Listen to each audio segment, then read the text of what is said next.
Hi, Prichu. Hello, how are you, Nico? Very well. Prichu, you used to work at a school and now you work in an orphanage. Would you like to share what that transition was all about? Mhm. Well, I was working at a very good school for 6 years, more or less. And while I was working there, I started serving at an orphanage, which is a very unknown institution in Argentina because it's like there's not enough work over there. And so when I felt instantly that from the beginning that God was doing something with me because it moved me a lot, and I started learning a little bit more. I started reading in the Bible that there were things that were that God said uh, regarding orphans, and it was a very strong calling for everyone, not just for some, to at least be thinking and wondering what's what are we supposed to do as Christians. And it was something that happened slowly, not from one day to another. And I was very happy working at the school because I was recognized. I had wonderful pupils that served along me. Not all of them were Christians, but that was even more amazing because I got to serve with a lot of different people, and just sharing that was wonderful. But in the end, not in the end, like in the process, I started feeling that I had to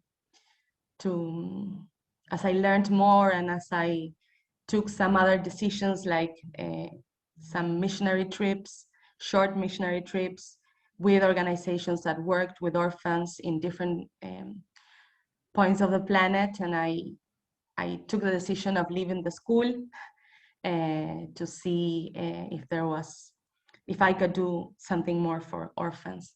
And now I'm here, 2 years and a half already working as the director of an orphanage, and still learning.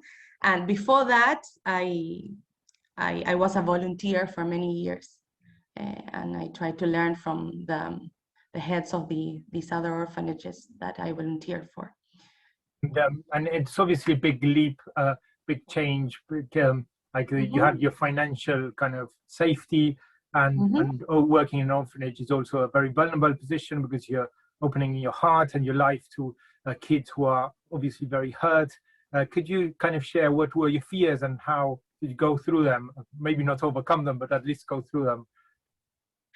I think that the key is that something in time changed in me. I passed from being a volunteer that looked something from the outside and tried to learn and ask questions. But suddenly I felt that God was showing me that this was wrong, like that we weren't looking after as a country, and not just speaking about Argentina. I think it's quite a challenge worldwide, like how to look after kids properly, and especially these kids that don't have a mother and a father.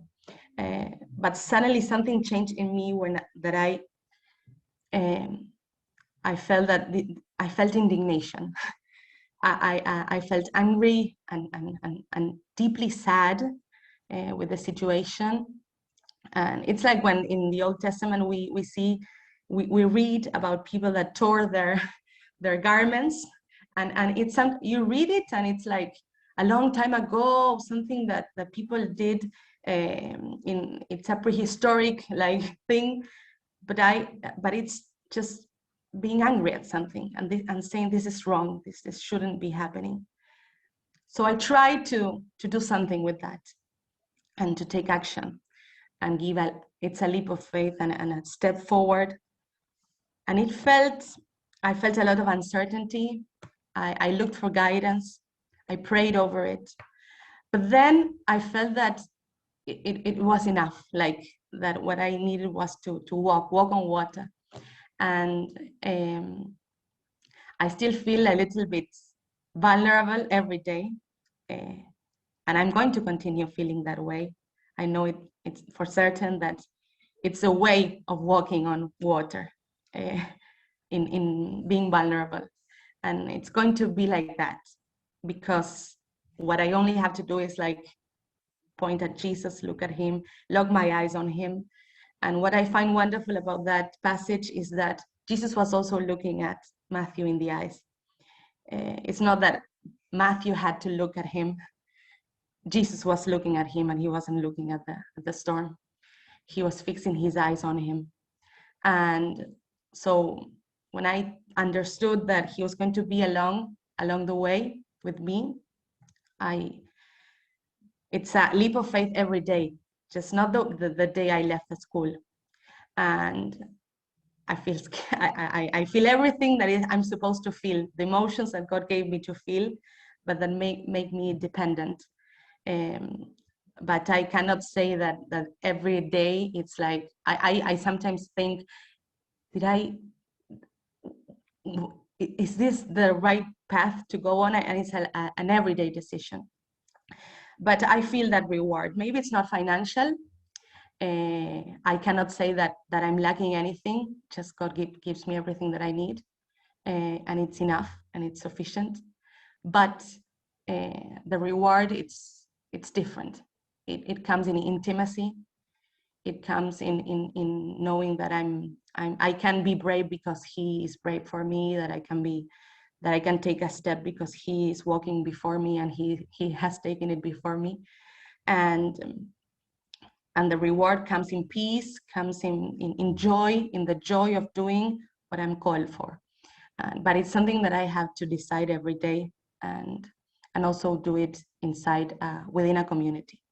Today I was reading this morning that we are all called, and we know it, like it's theology, we are called. But I don't know if we know that every day in whatever we are doing. And I discovered it working at a school. I never knew that, but just every day we can discover, like, is it something more that God is asking me to do? And it might not look as sacred as you think, like, but we are called, and it's not just for the missionary field or to be like a pastor like you, but we are called, and there is a reward, and there is joy, and there is peace when we take a step of faith. Thanks, Prichu, and thanks so much for you doing. You are an example and inspiration to all of us, working with these very, very vulnerable kids who've been so hurt, and just giving yourself out and your love out to them. So thanks for sharing your story. It's been great to hear from you. Thank you. Thank you.